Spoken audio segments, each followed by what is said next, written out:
Dare to enter Crow's Quill's books, where tales of forgotten realms and fearless souls come alive.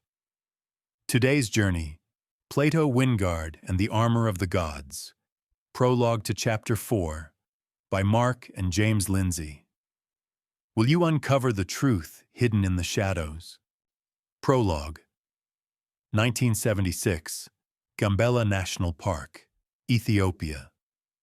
3 tan-colored Toyota Land Cruisers drive cautiously up a game trail, the vehicles rising and descending through small pockets of water provided by the recent wet. The weather during autumn was known as the harvest season, and conditions could range from warm, balmy days to heavy rain. Typically, it was fair, as it currently was now. After crossing a running stream, the lead vehicle signaled the others and pulled over off the track. A tall, lean local climbed out from the driver's side and surveyed his surroundings. Asmara was dressed in tan shorts, shirt, and boots. He kept his right hand over the holster on his belt, which housed a Webley revolver.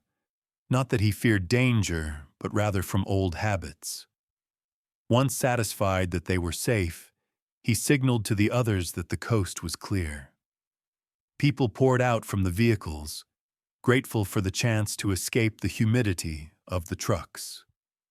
The other 2 drivers were similarly dressed and equipped to Asmara, whom they nodded to. The other passengers were a mixture of wealthy Europeans and adventurous American families, all armed with large cameras. One of the other drivers, a muscular man in his late 20s, wandered up to Asmara and gave him a rocking signal with his hand near his mouth. Asmara nodded and reached into his vehicle through the window and pulled out a bottle of water, tossing it to the other man. "How does it go with you, Mulu?" Asmara asked. Mulu took a long swallow of water, then recapped it. "Thirsty work," Mulu sighed, and they both laughed at the irony of the statement. Only 6 months earlier, they had been toiling on another man's land for below minimum wage. It had only been a mere stroke of luck that had landed them this prime job driving rich white people on safari. Another year of this, and they could afford their own piece of land. "You know, as much as I was happy to take this job, I can't help but resent some of these rich whiteys. But they are not all bad," Asmara said. "Except that old bastard Bartram," Mulu hissed, looking over at a morbidly obese man shoveling food down his throat that would shame one of the local bush pigs. "You don't like it when he clicks his fingers?" Asmara said. "Ugh, I feel like jamming that camera down his throat," Mulu said. "You don't seem to share the same feelings about his daughter," Asmara hinted. "Her? I have other plans for her throat," Mulu whispered, and they both choked back laughter. "Where's Tala?" Asmara asked, and both men looked around. "That's not like him to wander off," Mulu said. "Be cool, we don't want to alarm anyone. Besides, he's probably helping Bartram's daughter in the bushes," Asmara whispered. The tourists were too busy to notice them search for Tala, taking pictures, eating, and talking, which suited Asmara just fine. He had left Mulu to keep an eye on everyone while he went searching for his friend. This sort of behavior was unusual for Tala, who took his role on the safaris very seriously. So as Asmara stepped off the track and moved into the brush, he unholstered his pistol and held it at the ready. 10 minutes had passed, and Asmara was just about to turn back when he found his friend. Tola was laying on his back, eyes wide and throat torn apart. Shaking, he moved quietly away and made his way back to the vehicles. Mulu must have guessed something was up when he saw Asmara's face, ashen and afraid, despite the effort he was trying to exhibit to the contrary. "What's the matter?" Mulu asked, but the icy feeling up his back made him suspect he already knew the answer to that question. "I don't want to alarm anyone, but we need to get these people out of here right now," Asmara hissed, his hands shaking. "What happened? Where's Tala?" Mulu demanded. "He's dead," Asmara shot back. This time it was Mulu's turn to be frightened. "What? How?" Mulu asked. "His throat cut," Asmara replied. "How are we going to move 3 vehicles with only 2 drivers?" Mulu asked.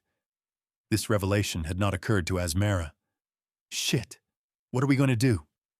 Asmara asked.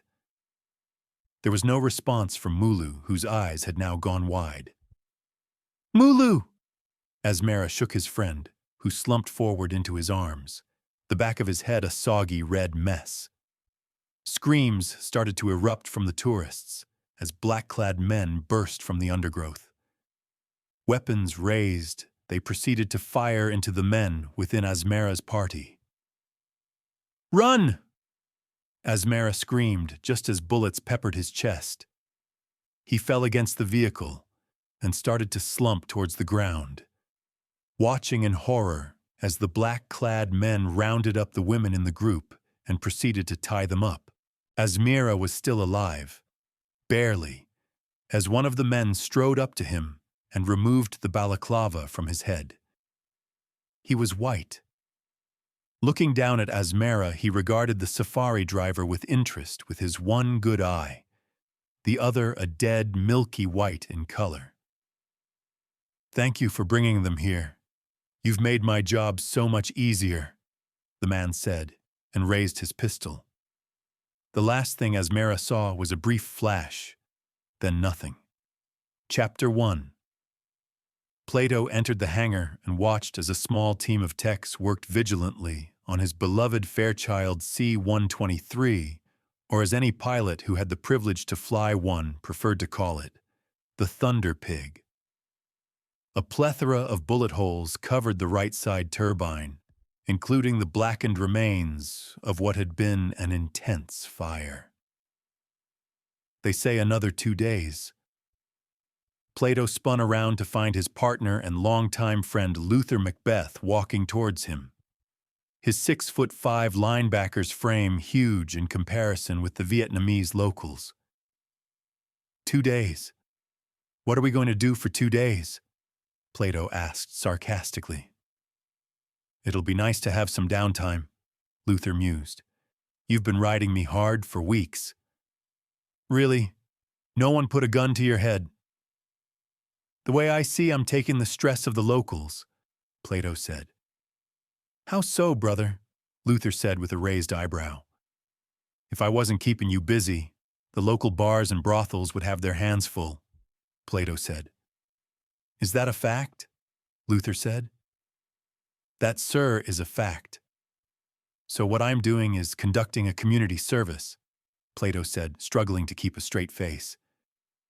You're an asshole, Luther said. That would also be a fact, Plato said. So, in the spirit of our factual discussion, where are we off to tonight, and who's buying? Don't care, and you, Luther said. A few dozen beers and 2 brawls later, Luther and Plato sat on the balcony of the last place that would allow them entry. Mama's Bar, a quiet little bar overlooking the river. Ho Chi Minh City was still alive this time of the night, but few were allowed in Mama's after midnight. An allowance given after they had performed a small service to Mama and waived the payment. Something that had to be done now and again in order to foster strong ties within the community. Since then, entry and free drinks was insisted by Mama. Plato leaned back on his chair and placed his feet on the railing, a position already adopted by Luther. Lights from the city gave the river a comforting glow, and as the occasional boat chugged by, it reinforced the quiet lifestyle of the river folk who dwelled there. Ah, this is the life, brother, Luther commented. You got that right, Plato replied, as he took a sip from his Guinness, something Mama importing especially for him. Luther looked on in disgust. "How can you drink that shit? Looks and tastes like motor oil. Only motor oil has a use," Luther said. Plato sniggered. "Better than that watery piss you're drinking. What do you call it again?" "Bud. It's called Budweiser. And I'll have you know, it's one of the finest beers my country has on offer," Luther rambled. "A beer should have all the vitamins and minerals a growing body needs. Take this strong-bodied brew, crafted in Dublin." "Dublin. So you're going to give me a lecture on the advantages of English beers over American, and you're drinking an Irish stout. Pfft," Luther scoffed. "Hey, we're known as the United Kingdom for a reason. It's all the same, mate," Plato theorized. There was a pause. Then they both burst into laughter. "Well, whatever the case, here's to us," Luther said, and they clicked their glasses together in toast. "When's Beyond back in town?" Luther asked. At the mention of her name, Plato's eyes lit up. "Another 2 weeks," Plato said. 2 weeks? You guys are really making a go of this long-distance relationship thing, aren't you?" Luther asked. "Yeah, we are, aren't we? If you'd said 6 months ago that I'd found love and possibly contemplating settling down, I would have said you were crazy," Plato said. "Hey, brother, she's a one-of-a-kind, a real keeper. Any girl that can go through what we went through and still be, solid is really special," Luther said. "I know," Plato said. "Besides, she's hot as all hell," Luther said with a seedy grin. Plato punched him on the arm and they both laughed. "Look, I'm not supposed to say anything, as it's meant to be a surprise, but," Luther started. "What? What's a surprise? Tell me," Plato insisted. "You have to promise me you'll not say a thing, and look surprised," Luther said. "Just tell me all right," Plato pressed. "She wanted to surprise you. Beyond's arriving tomorrow, noon," Luther said. "Really, tomorrow?" Plato asked. Luther nodded. "And you let me stay out late. I'll look like shit tomorrow." "I don't think it would matter," Luther mumbled. But Plato didn't hear his thoughts. He was now solely focused on Beyond's arrival tomorrow. Chapter 2. They arrived at the small airport on the west side of town, one of dozens domestic terminals located around the countryside. It wasn't fancy. In fact, it could be argued that the terminal was little more than a shed. Corrugated iron exterior and only basic features inside. Like most public venues, there was no air conditioning, only large ceiling fans that didn't so much cool the air as circulate it around. Luther had parked their Jeep to the rear, and now they stood amongst a couple dozen people, also waiting to greet family and friends. The moment he had heard Beyond was coming to town, Plato had gone straight home to get some shut-eye, not wanting to look like what the proverbial cat had dragged in. Now showered and dressed in clean khakis, he fidgeted nervously. "Will you relax? You're going to give the surprise away, and then I'm going to be in the shit," Luther instructed. "I'll be cool, it's just—" What's the matter?" Luther asked. "Nothing, I bought her a gift, and I hope she likes it," Plato said, and pulled a small jewelry box from his pocket. Luther's eyes went wide. "You didn't?" Luther asked. "Didn't what?" Plato asked, looking at his friend's expression, then realizing the meaning behind it. No, it's not a ring, just a gift." Plato opened the box and showed the contents to Luther. A beautiful gold chain and pendant, the pendant finely detailing the 4 immortals and the jade cup. The 4 immortal were saints in Vietnamese mythology who had ascended to heaven through selfless acts of kindness and courage. The jade cup was also tied to the 4 immortals, a magical vessel with the ability to grant immortality and good health upon any who drank from it. They were also the focal point in how Bion and Plato had met to begin with. Plato had the pendant specially made and hoped that she would love it. "What time is she meant to be coming in?" Plato asked. "Relax, we arrived with time to spare. Her plane should be in any minute now," Luther replied. It was another 20 before the small passenger plane came into view. Touching down, they watched as it rolled along the tarmac and came to a stop 100 meters from the terminal. Barely able to contain himself, Plato filed outside with the rest of the families to greet the passengers. Plato could feel the weight of the gift box in his pocket, and Luther clasped him on the shoulder as they watched the propellers slow and stop. Another minute later, and a side door swung out and down, doubling as a set of stairs. "She's gonna love the necklace," Luther said over his shoulder. Plato's eyes glued to the plane. He was not prepared for what happened next. There had been no movement out when the plane exploded in a violent eruption of flame and shrapnel, the concussive blast knocking all who were waiting to the ground. Plato slowly sat up, his mind not registering what was happening at first. Then the reality set in. "No!" Plato screamed as he jumped to his feet and started to run towards the flaming wreckage. Not caring about his own safety, he attempted to try and breach the remains of Bion's funeral pyre. Only the powerful arms of Luther prevented Plato's own demise in the wreckage. "Let me go, goddammit!" Plato roared as he fought against his old friend, who in turn refused to release him. "Don't, you'll die, the flames are too intense. She's gone. My God, Bion's gone," Luther said, tears running down his face. Plato continued to struggle, but his efforts were growing weaker, as if there was some part of his brain telling him to give up, although his roars of pain and loss took a lot longer. Chapter 3. The following hours went by in a blur. The local police arrived to take everyone's statements. They took their time with Plato and Luther, whose reputations preceded them. Normally, Plato would have made it hard on the detectives, but his head and heart weren't up for the challenge. Luther took him home and threw some sleeping tablets down him. Plato uncharacteristically didn't put up a fight. An hour later, he was asleep on the couch. Luther was torn. On the one hand, he was devastated by the death of his close friend. On the other, he was scared for Plato. Did he have it in him to recover from this?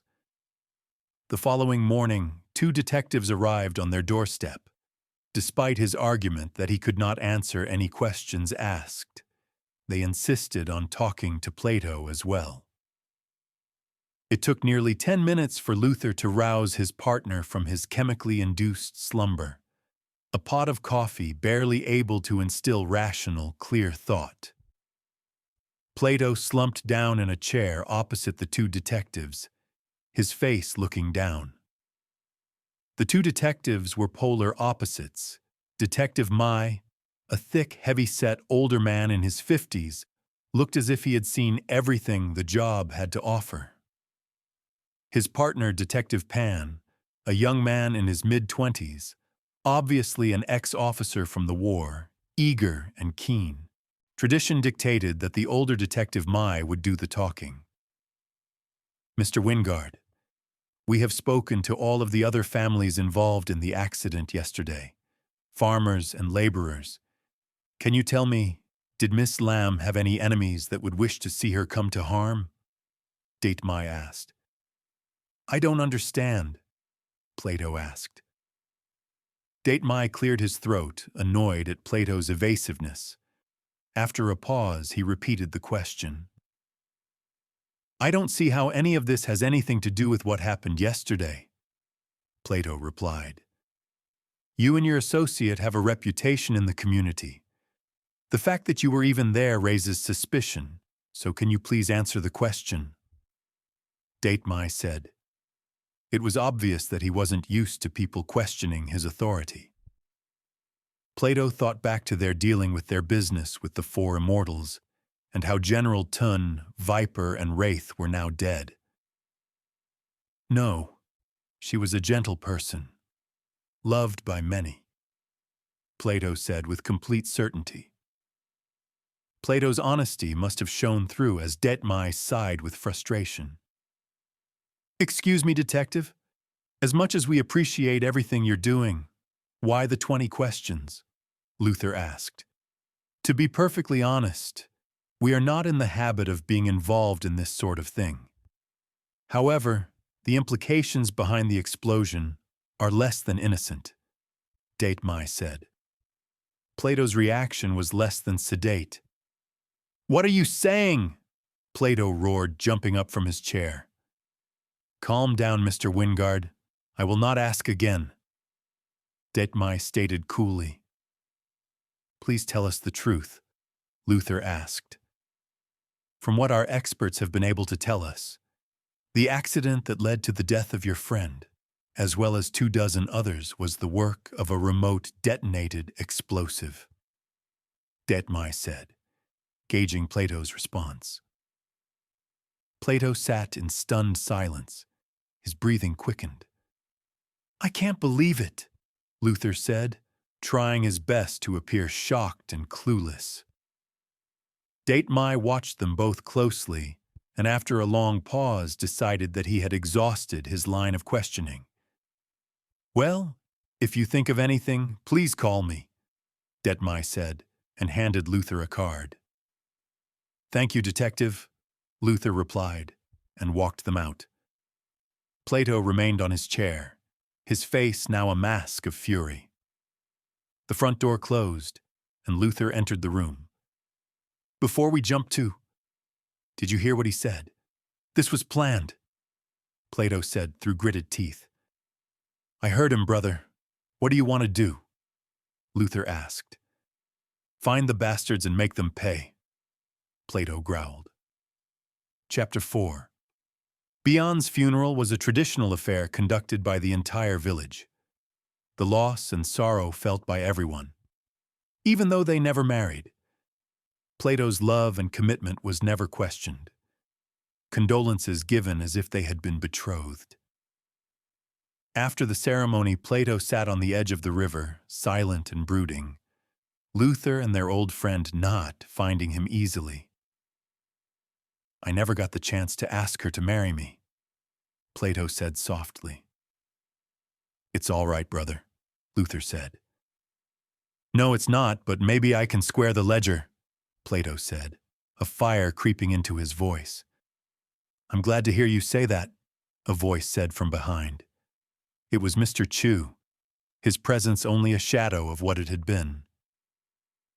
I promise you, sir, I'll find those responsible and make them wish that they had never been born, Plato vowed. You know we will, Luther added. Me too, Not said. That's unnecessary. Don't even think that you're going to stop me. She was my friend too, Not insisted.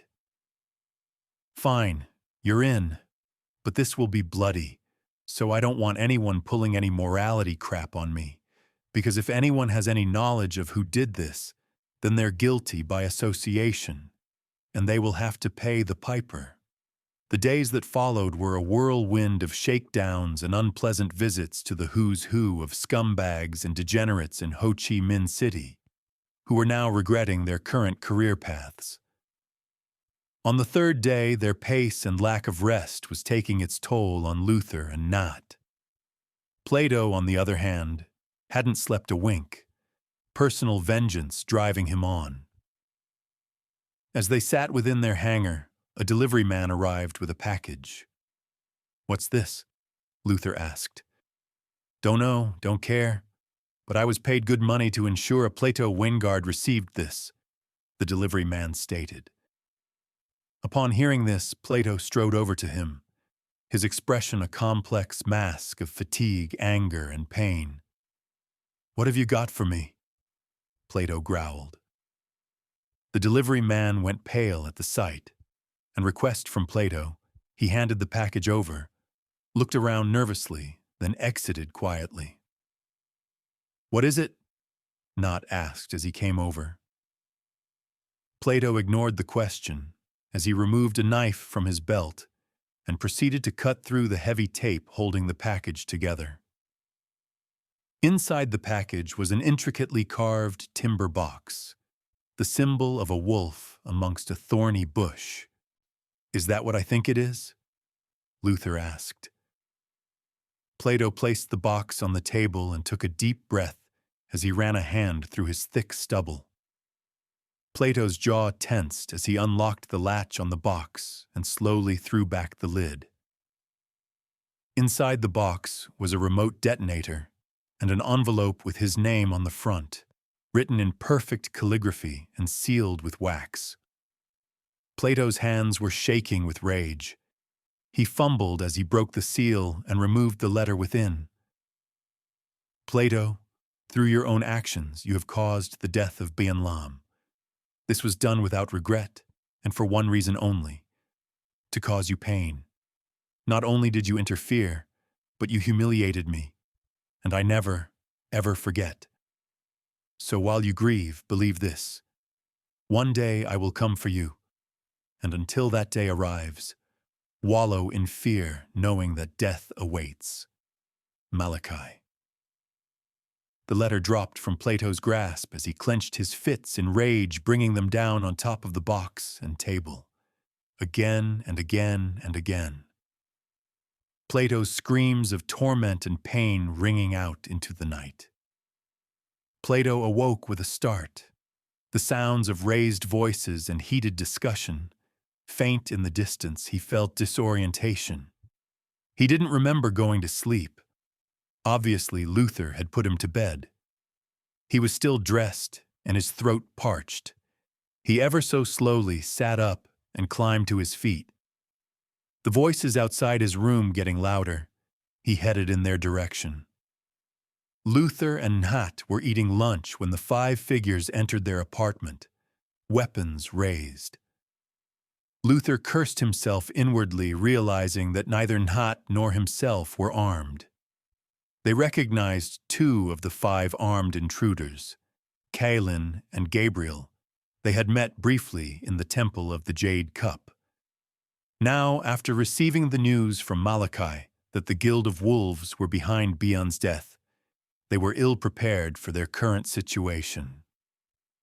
Luther, however, was not one for coping it sweet. "You crackers have a lot of nerve barging in here unannounced," Luther said evenly. "We know of your reputation, Macbeth, and before you decide to fly off the handle," Caelin began. "Fly off the handle. Trust me, if I was to fly off the handle, you and your posse would be the first to know about it," Luther growled. What he said, not reiterated. As my colleague has been trying to say, we are not your problem.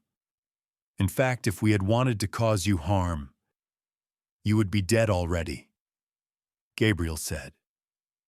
Luther and Nhat looked around at the armed men and weighed up their chances.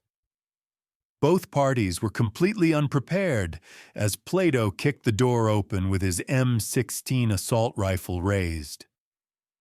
"So, which one of you fuckers wants to die first?"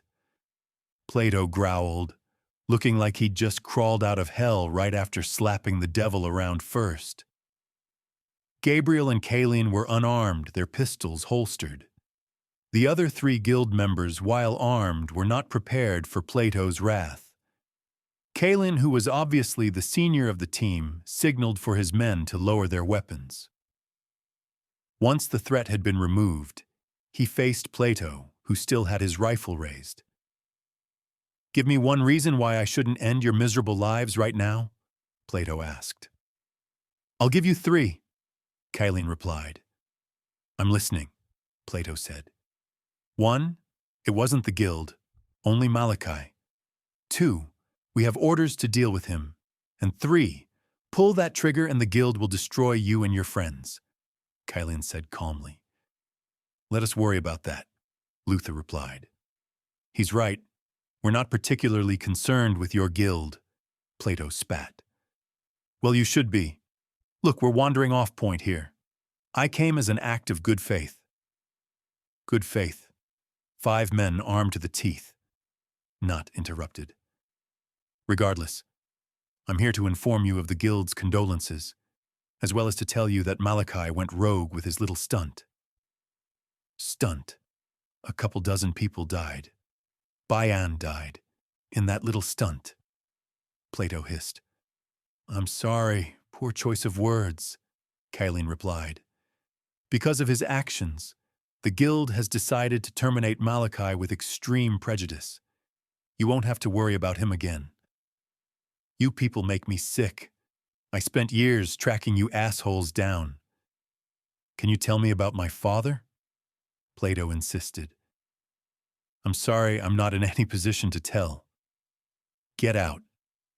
Tell your people I'm coming for Malekai, and when I'm done, the guild's next. You hear me? Plato asked. You're making a big mistake. Get out! Plato fumed. Kylian nodded, and like ghosts, they exited the apartment. That went well, Luther said. What now? Not asked. I don't know, but we're going to get to Malekai before the guild, Plato said, his voice like iron.